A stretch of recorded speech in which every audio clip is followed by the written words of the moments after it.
Olá amigos, chegamos ao último vídeo do capítulo 21 de João e ao último vídeo do Evangelho de João.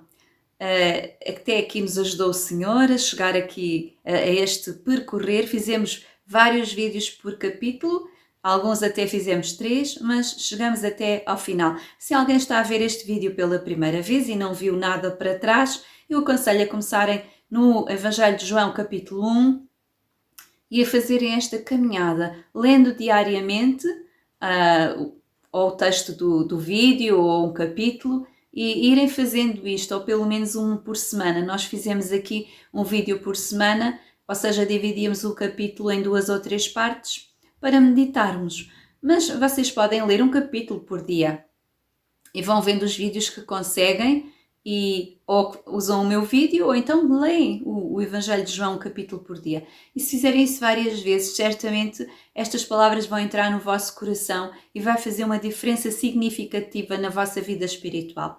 Nós vamos então continuar o texto. Jesus tinha ressuscitado e apareceu várias vezes, e então aqui apareceu esta vez junto aos discípulos. Vamos continuar o nosso texto. Jesus estava a comer na praia com os seus discípulos, tinha havido um milagre, e diz o versículo 15: E depois de terem jantado, disse Jesus a Simão Pedro: Simão, filho de Jonas, amas-me mais do que estes? E ele respondeu: Sim, Senhor, tu sabes que eu te amo. Disse-lhe: Apacenta os meus cordeiros. Tornou a dizer-lhe segunda vez: Simão, filho de Jonas, amas-me? Disse-lhe: Sim, Senhor, tu sabes que te amo. Disse-lhe: Apacenta as minhas ovelhas. Disse-lhe terceira vez: Simão, filho de Jonas, amas-me? Simão entristeceu-se por lhe ter dito terceira vez: Amas-me? E disse-lhe: Senhor, tu sabes tudo, tu sabes que eu te amo. E Jesus disse-lhe: Apacenta as minhas ovelhas. Na verdade te digo que quando eras mais moço, te cingias a ti mesmo e andavas por onde querias. Mas quando já fores velho, estenderás as tuas mãos e outro te cingirá e te levará para onde tu não queiras. E disse isto significando com que morte havia ele de glorificar a Deus. E dito isto, disse-lhe: Segue-me. Segue-me. E Pedro, voltando-se, viu que o seguia aquele discípulo a quem Jesus amava e que na ceia se recostara também sobre o seu peito e que dissera: Senhor, quem é que te há de trair? Vendo Pedro a este, disse a Jesus: Senhor, e deste que será? Disse-lhe Jesus: Se eu quero que ele fique até que eu venha, que te importa a ti? Segue-me tu. Divulgou-se, pois, entre os irmãos este dito que aquele discípulo não havia de morrer. Jesus, porém, não lhe disse que não morreria, mas: se eu quero que ele fique até que eu venha, que te importa a ti?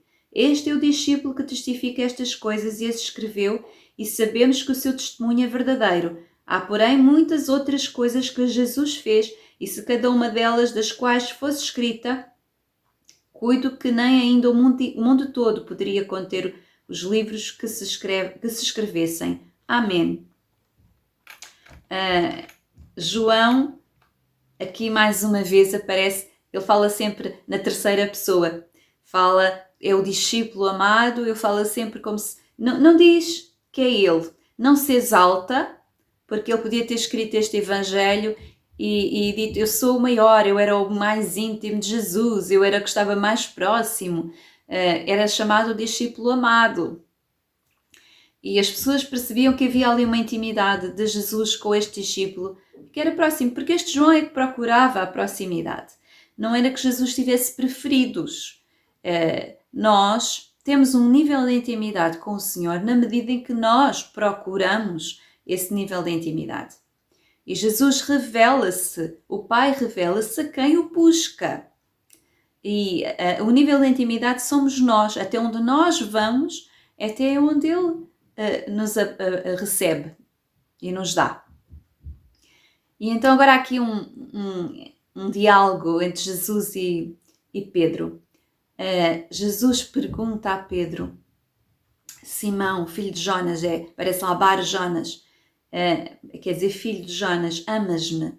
E o Pedro, assim como um homem rude, ali está o Senhor, que também um homem perguntar-lhe: amas-me? E ele fica assim constrangido.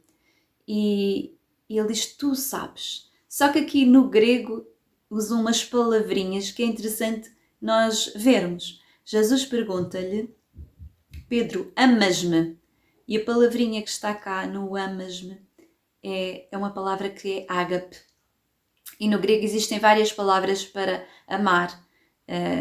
Uma delas é eros, que tem a ver com o relacionamento entre um homem e uma mulher, o amor físico, o amor sensual. Mas aqui as palavras que estão aqui a ser usadas são outras palavras. É ágape, e depois Pedro responde com fileo, que é um amor-amizade. Então Jesus pergunta-lhes: tu amas-me com uma intensidade, com um nível de amor grande? E o Pedro, ali, na sua pequenez e limitação, responde: sim, Senhor, eu sou teu amigo. Na realidade, no significado das palavras, foi isso que ele lhe disse. E Jesus volta a perguntar a mesma coisa uma segunda vez. E o Pedro responde a mesma coisa uma segunda vez: tu amas-me? E ele diz: eu amo, mas ele diz: é um amar, um filho. Na realidade ele diz: eu sou teu amigo. Mas não foi isso que Jesus perguntou. E à terceira vez, Jesus já não usou a palavra ágape, Jesus já usou a palavra que ele disse. E Deus lida connosco assim realmente. O outro era um discípulo próximo. Este Pedro, ele próprio, estão a ver como era ele próprio que se distanciava. Jesus usou uma palavra que era um amor grande, intenso e próximo. E ele recuou e usou um termo de um amor só, uma amizade. Foi ele que se distanciou. Então Jesus insistiu duas vezes e depois, olha, então tu amas-me realmente como amigo. A terceira vez Jesus já usa a palavra filio como Pedro. E Pedro disse a mesma coisa que sim. E vejam que no outro era o discípulo que Jesus amava e que havia essa intensidade de amor diferente com João. Aqui, há um contraste aqui no texto. E Jesus diz a Pedro que virá uma altura na sua vida, quando ele for velho, que ele se deixaria guiar. O outro o guiaria, já não seria ele com a vontade dele, com a impetuosidade dele, mas outro o guiaria. Estava a falar da morte, estava a falar do ministério, que ele ia ser guiado por Deus, e Pedro fez grandes coisas. Simplesmente aqui pegam nestes textos e dizem que Pedro foi um primeiro papa.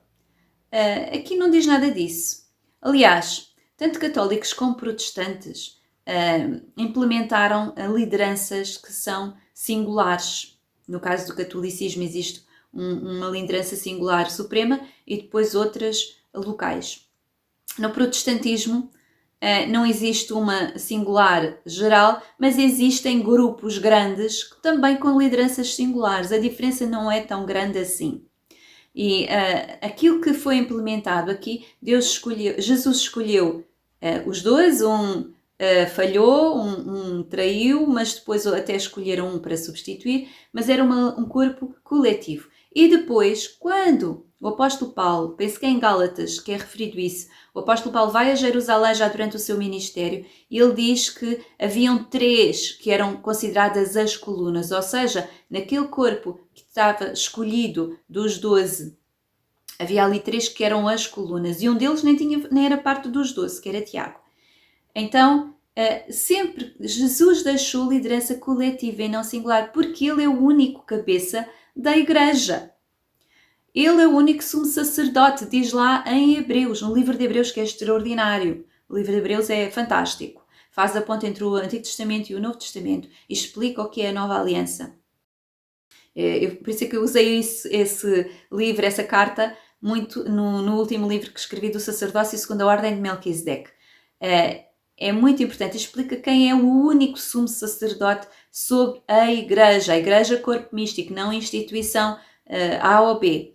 Então, estas lideranças singulares que os homens da cristandade implementaram não estão de acordo com os textos bíblicos.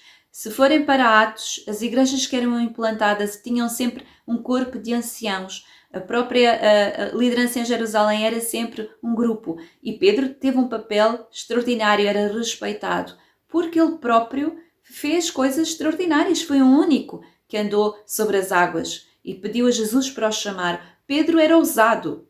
Pedro falhou quando lhe perguntaram se ele era o discípulo de Jesus, e ele negou a Jesus, mas também fez coisas extraordinárias. Ele foi o primeiro a quem Deus mandou ir pregar aos gentios, a Cornélio, e ele foi. Depois Paulo assume esse grande ministério e implantou muitas igrejas no meio dos gentios. Mas Pedro foi o primeiro e percebeu a revelação, tanto que eles apoiaram depois o ministério de Paulo, que era diferente. Para eles era estranho, porque eles eram judeus e tinham uma certa forma de cultuar e achavam aquilo estranho. E no início muitos queriam impor aos gentios e depois todas as coisas foram acertadas. O livro de Atos é um livro extraordinário que vale a pena ler. Os Evangelhos e depois Atos Pecados dos Apóstolos conta como é que foram implantadas as igrejas. Isto é só um à parte e depois vou ler aqui o final do Evangelho de João. Este é o discípulo que testifica destas coisas e as escreveu. E sabemos que o seu testemunho é verdadeiro. Está aqui João a falar. Há, porém, ainda muitas outras coisas que Jesus fez, e se cada uma delas fosse escrita, cuido que nem assim o mundo todo poderia conter os livros que escrevessem. Jesus fez outras coisas, ele esteve aqui, mas João reconhece que não escreveu aqui tudo. Fez uma seleção para não ficar uma coisa muito extensa, como eu faço também aqui nos vídeos. Nós temos que escolher aquilo que achamos que é o essencial. E ele diz que isto foi escrito para que nós crescêssemos. Aqui, tal como este Tomé, ele não creu e depois Jesus lhe disse que ele devia crer, mesmo sem ver. Assim também estes discípulos escreveram estes textos e deixaram até hoje para que nós crescêssemos, para que nós também depois pudéssemos experimentar. Porque aquele que decide crer é só um passo. Depois tem uma caminhada. Esta caminhada é uma caminhada de fé, mas é uma caminhada também de relacionamento. E nós temos que fazer o nosso passo. Como Jesus estava a pedir aqui a Pedro, dá um passo, sai desse nível só de amizade comigo e dá um passo além, de um amor mais profundo. Como tem o João e como eu tenho com aquele que procura de mim. E é isso que, no meio de tudo isto, no final do Evangelho de João, é isto que Deus pede de mim, Deus pede daquele que me está a ouvir. É um relacionamento mais íntimo, mais profundo, próximo com cada um de nós. É isso que o Pai quer. Por isso é que ele se revelou como Pai. Todo o Antigo Testamento falava do Deus Altíssimo, o grande Deus. Eles discutem os nomes e as pronúncias do nome de Deus. E então Jesus veio a dizer que Ele é o Pai. Parem com essas discussões, lutam uns contra os outros, atacam-se, porque uns querem papas, outros não querem papas. Uns querem uma pronúncia do nome de Deus, uns querem uma instituição, outros querem outra. E Jesus resumiu tudo esta palavra ao Pai. E aqui Jesus diz ao Pedro, tu amas-me. É isso que Ele quer. E é isso que depois nos transforma, porque quanto mais nos aproximamos dele, mais nós temos dele e é uma caminhada, é um relacionamento para toda a vida. E vou terminar aqui.